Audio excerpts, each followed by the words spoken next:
بسم اللہ الرحمن الرحیم۔ سیدنا کریم صلی اللہ علیہ وسلم۔ مستنصر حسین تارڑ کی کتاب بہاؤ کے صفحہ نمبر 9 سے اس کا حصہ تیسرا شروع کریں گے۔ میاؤں میاؤں رکھوں کے اندر سے کہیں مور بولا، اس نے اپنے ہاتھ میں لٹکی پروں کی پوٹلی کو ان بے شمار پرندوں کے ڈھیر پر رکھ دیا جو اب ہڈیاں ہو چکے تھے اور اٹھ کھڑی ہوئی۔ گئے برسوں میں پانی یہاں تک آتے تھے۔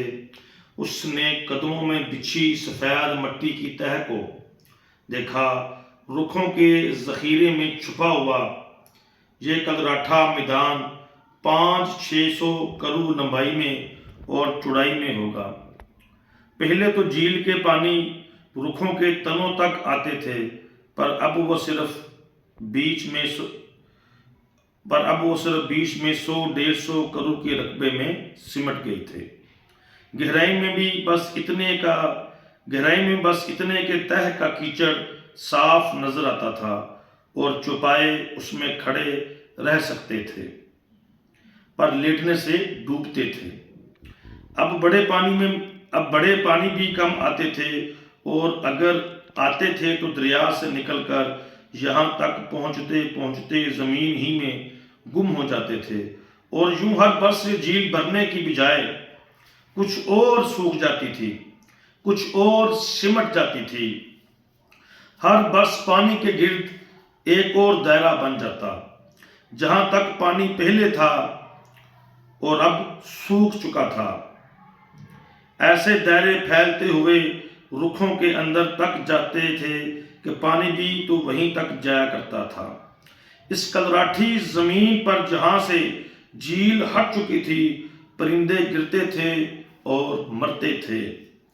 سب جانتے تھے کہ اس مقام پر پرندے صرف مرنے کے لیے آتے ہیں، اور دور دور سے آتے ہیں، کبھی اکا دکا اور کبھی ان گنت۔ ڈاروں میں وہ ادھر آتے، ان کے مردہ جسم گلتے سڑتے اور ان کی بو رکھوں کے اندر تک جاتی، پر وہ سب ایک ہی جگہ پر گرتے، اور یوں ان کی ہڈیوں کا ایک ٹیلہ سا بن گیا تھا۔ اسی ٹیلے پر وہ بھی گرا تھا اور اب پڑا تھا، اگرچہ ابھی گلا سڑا نہیں تھا۔ میاؤں میاؤں مور بولا۔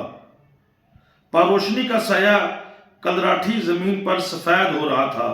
اس نے اپنا سایہ دیکھتے ہی ڈر کے مارے ہچکی لی، آسے پاسے دیکھا اور فوراً اپنا مکھ موڑ کر سورج پاسے کر لیا۔ اس نے پہلے کبھی بھی بھول چوک میں بھی سورج کی طرف پیٹھ نہیں کی تھی۔ اس نے بڑوں سے سن رکھا تھا کہ ایسا کرنے سے برا سامنے آتا تھا، پر آج تو وہ آسمان سے گرتے پرندے کو دیکھنے میں مگن انجانے میں ایسے کر بیٹھی تھی۔ میاؤں میاؤں مور بولا۔ پاروشنی سورج کو سامنے رکھ کر رکھوں میں داخل ہوئی اور ان کی گھنیری چھاؤں میں راستہ بنانے لگی۔ یہاں گرم نمی میں اس کے بدن کے مسام کھلے اور سانس لینے لگے، اور پسینہ اس کی گردن سے رینگتا ہوا پیٹھ کو چھونے لگا۔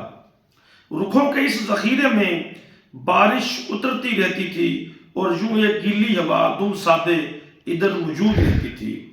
رکھوں میں پیپل اور املی کے رکھ زیادہ تھے، اور ان میں سے بیشتر اگرچہ کھوکھلے ہو چکے تھے، لیکن کوئی بھی انہیں چھونے کا سوچ نہیں سکتا تھا، کیونکہ ان رکھوں میں یکشنا اور یکشنی رہتی تھیں۔ ان کی روحیں جو دیکھتی تھیں، پیپل کا ایک بہت بڑا تنا اس کے راستے میں آیا تو پاروشنی اسے پھلانگنے کی بجائے سر جھکا کر اس کے ساتھ ساتھ چلتی گئی اور اس کے گرد چکر لگا کر واپس اپنے راستے پر آئی۔ چھاؤں اتنی گھنی تھی کہ کچھ سجائی نہ دیتا تھا۔ کہیں کوئی ایک پتا ہلتا تو سورج کی ایک کرن اس اندھیرے میں شتابی سے داخل ہوتی اور پھر جیسے تاریکی اسے جذب کر لیتی، پر پاروشنی یہاں بھی دیکھ سکتی تھی، اور نہ بھی دیکھ پاتی تو وہ یہاں آنکھیں بند کر کے چل سکتی تھی۔ صرف وہ تھی جو رکھوں کے اندر